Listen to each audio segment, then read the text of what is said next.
Hello, and a very warm welcome back to the show, my friend. So, one of the comments I see a lot on online FI communities is something along the lines of I'm on my journey to FI, but I'm also getting burnout at work. Then they ask, should I take a sabbatical to recharge or just continue working to FI? Now, of course, it's difficult to answer that without knowing the ins and outs of this person. But today, on this episode, I wanted to attempt to help this person out, as it may be something you're experiencing too.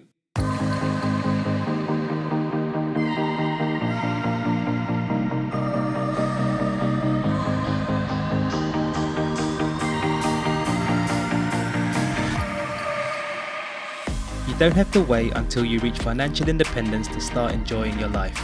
You can do that much earlier and start living a life that you love and that's true to you. Welcome to Freedom Before Fire. Using fire and life design techniques, we help you create freedom on your way to fire instead of waiting until you're retired to do the things that light you up. I'm your host Greg, a fire movement and life design enthusiast. If you're itching to get freedom now, then let's do this.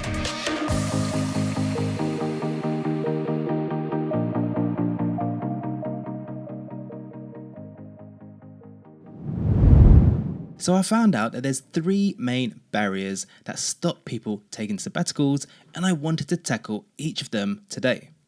Now, just a quick caveat, I'm very biased towards sabbaticals. I think everyone should do them at least once in their life. It's one of the most life-changing things that I've done, and I've done three. One was a 3-month one after graduating. I've done a 12-month one in 2017. And the third one was a 16-month sabbatical with my wife back in 2023. Anyway, having said all that, I'll do my best to try to be impartial and to give a balanced argument. Alright, let's dive into the three main barriers I see holding people back from taking a sabbatical, or otherwise called an adult gap year, or a mini retirement, which is my favourite one. Now, I do have a remedy for each of the three barriers, so I don't necessarily see them as barriers personally. And what I'll do is I'll summarize them after mentioning all the three barriers first. Okay, so the first concern that holds people back is that you'll need to make a dent in your savings budget.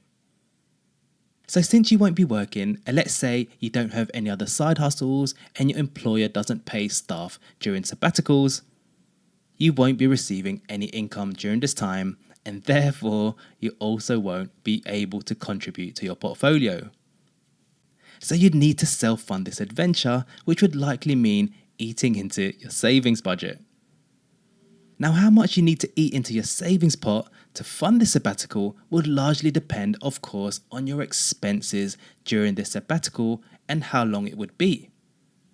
A quick calculation to give a ballpark would be how much are your current expenses now per month, and multiply that by the number of months you plan on taking.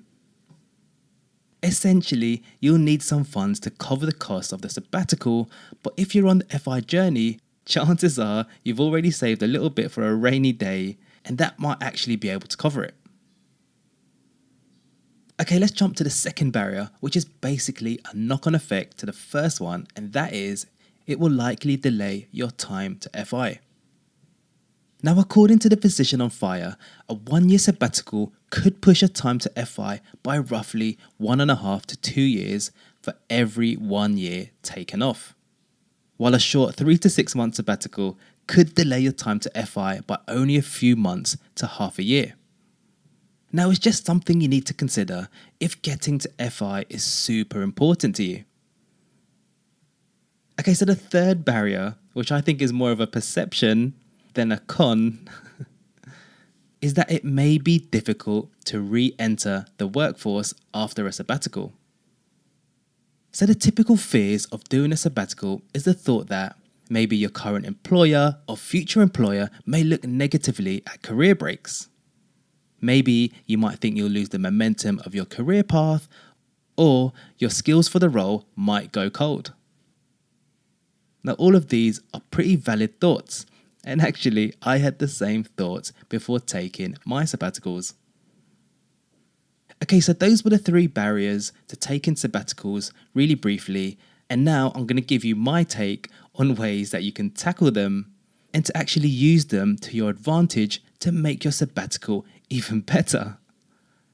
So I'll be providing both mindset tips as well as practical tips to help each of the barriers. Okay, let's start with the first barrier, which was having to eat into your savings budget to fund the time off. Okay, so some mindset tips you can do here is to reframe your perception of the sabbatical. Because of all the benefits to taking the time off, you can look at it as an investment in yourself and less as an expense that you won't get any ROI from. Just as how you would invest in stocks, you don't see it as an expense, you see it as something that will provide you future value. Another mindset tip here is to remember that time is one of the most precious resources that we have. And so in taking a sabbatical, you're actually buying back your time. And do remember that you can replenish money, but unfortunately, you can't replenish time. Okay, so let's look at some practical tips to help with this one. So the first one you could do is to do the math. You can calculate fairly accurately how much you need to cover your sabbatical. Then if you can, include an emergency fund to cover any unforeseen issues. As I mentioned previously, if you're on the path to FI, the chances are you've built up a bit of a savings already that you can set aside for this awesome investment. So essentially, what you could do here is to figure out how much actually you would need. If you find yourself living somewhere that has a low cost of living, whether it's in another city or perhaps even another country, that could dramatically reduce the cost of the sabbatical and can make it even more feasible. You can then find other ways to save even more during your sabbatical to make it more cost effective for you. Okay, so another tip you can do here is to adjust the duration. You can reduce the overall time of the sabbatical, and it doesn't have to be 12 months or more. You can trim it down to suit your budget. Although I would highly recommend you prioritizing on how much time you think you would need. And I would suggest for it to be a minimum of 3 months, because it usually takes a bit of time to reset and recharge and decompress after working full time for so long. Okay, so let's look at how we can tackle the second barrier, which is it will delay your time to FI. Okay, so in terms of mindset tips, you can try to think of a sabbatical as a test drive of what retirement life could actually look like in the future. In episode 88, Nicole and Tyler talked about how they are test driving retirement by slow traveling around the world. And they're still doing it right now. So you can use this time to figure out or to test out what you'd actually do in retirement to make the retirement transition easier later on when you actually get there. The other mindset tip that might help here is to remember that there may be things you want to do while still in your younger years, in air quotes, that might be difficult later on. For example, traveling to loads of different places and countries, or maybe it's hiking, or doing some extreme sports events.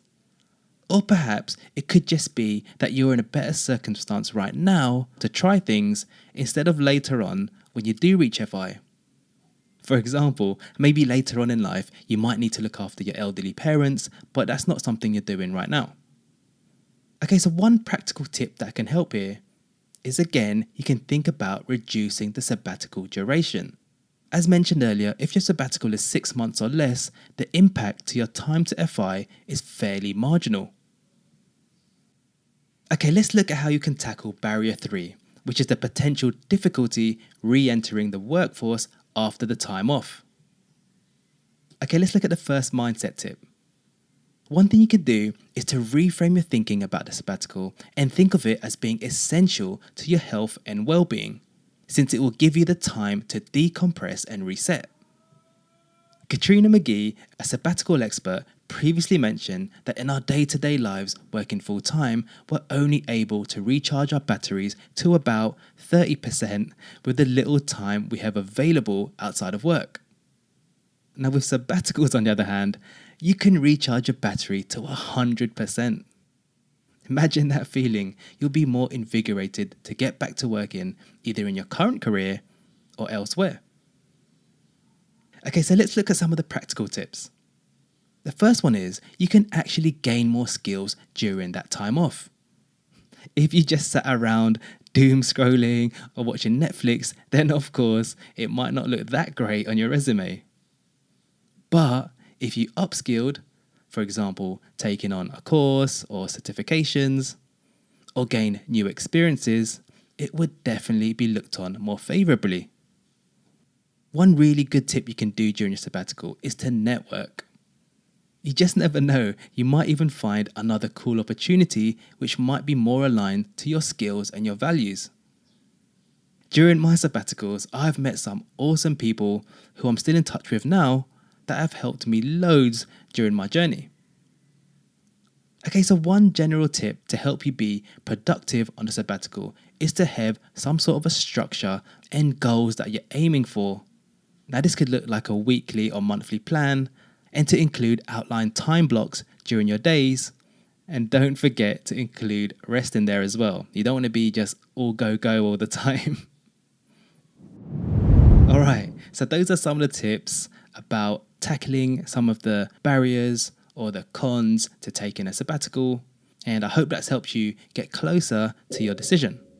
If you want to hear more about sabbaticals, you can check out episode 33, The Power of a Sabbatical, with sabbatical coach Lyndall Farley. Another episode you could check out is episode number 40, Transformative Life Breaks and Sabbaticals, with career break expert Katrina McGee. Okay, that wraps up this episode. Don't forget to follow the show on your podcast player app if you want to hear more about enjoying your journey to FI. Or you can just send me a DM on Instagram if you do have any other questions. Have an awesome week, and as always, practice gratitude, live life by your design, and do things that make you smile. You got this.